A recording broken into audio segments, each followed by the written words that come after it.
Today we will be installing lowering springs on a first gen Macan. The first step is to take off these plastic covers on each side. There are plastic clips holding these covers in place. To get these clips out, I'm using two plastic trim tools. You want to get the center of the clip first, pop that up, and then you can use this one to get underneath the entire clip.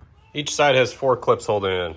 1, 2, 3, 4. Next, we need to remove this top trim piece. There are small plastic clips holding this in. You can take a flathead screwdriver, go in there, and pry the clip back. Here's a closer look at those clips. There are 4 clips total.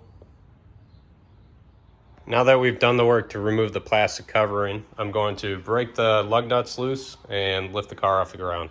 If you get all the lugs loose and you're having a hard time getting the wheel off, you can put one lug nut on to hold the wheel in place and take a rubber mallet and hit the back of the wheel, rotate the wheel, and keep doing it until it comes loose.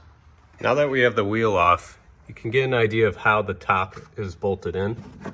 See that the bolts are fairly far apart, and that's why we took off both of these covers. We have bolt there, and 2 back here. So we will need to remove this brace to get to this bolt. We will be removing this bolt, this one here, and the sway bar end link here. There's a bolt. You will need a 16 mil socket for some of the bolts and an 18 mil for the others. I have the pinch bolt out here and here, and the sway bar end link bolt out. I'm having a hard time getting these out of the holder here. So we're going to go up top and loosen this brace. There's a 13 mil here to get access to the top of the strut bolts. These are 16 millimeters, so we're going to loosen all 4.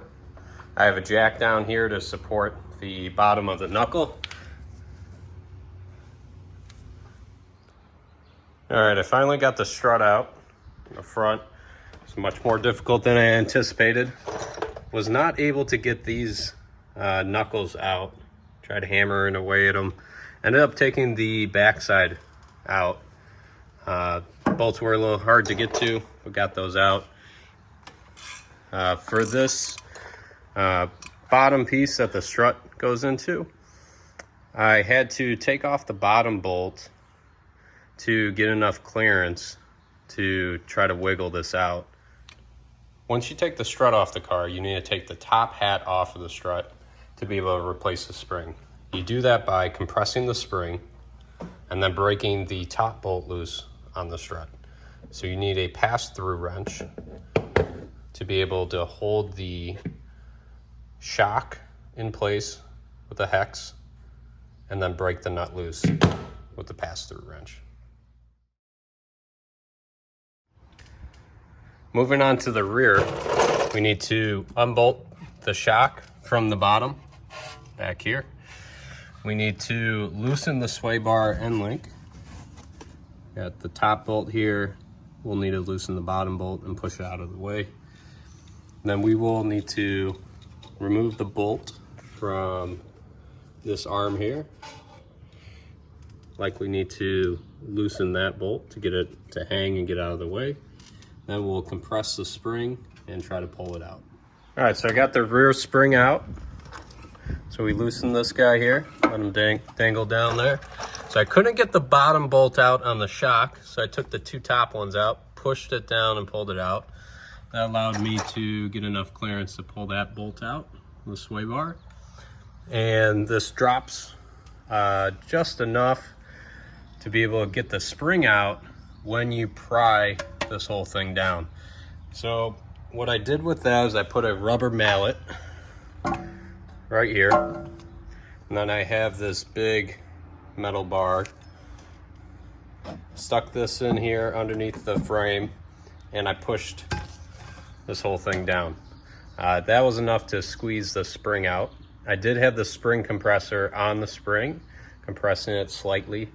I'm not sure if that's needed. I'll find out on the other side. The rear wasn't that bad. Used a rubber mallet and a bar to press this down. Did not have to use a spring compressor on the new spring. I was able to push this down and then navigate the spring in place course, reuse the rubber bottom mount and top mount. Everything's bolted back together. So we'll move on to the next side. Over on the rear driver's side, same thing as the other side. Took out the top bolts on the shock here instead of the bottom bolt. The sway bar is disconnected. This arm is disconnected, so you take this bolt out, and then you need to loosen this bolt with an 18mm. I got a wrench in here, and then I took the rubber mallet and I was tapping the wrench to get that loose. That one's on pretty tight. Before we pry this down and try to get the spring out, it's a good idea to disconnect this level sensor back here. Here's what the car looked like immediately after the install. And here's what the car looked like after a couple weeks. All right, so I've driven on the Lawrence Springs for a couple weeks now. And I have to say the ride is slightly firmer than stock, but it's not too far off. It's totally bearable. I was worried that the ride quality would be ruined, but that's definitely not the case. In terms of performance, you can tell that the body roll is slightly reduced, but it's not going to be night and day difference on the performance. All right, that wraps it up for this video. In the next video, we will be making some changes to the exhaust on the Macan. I believe I found the perfect exhaust setup. So if you'd like to see that, stay tuned.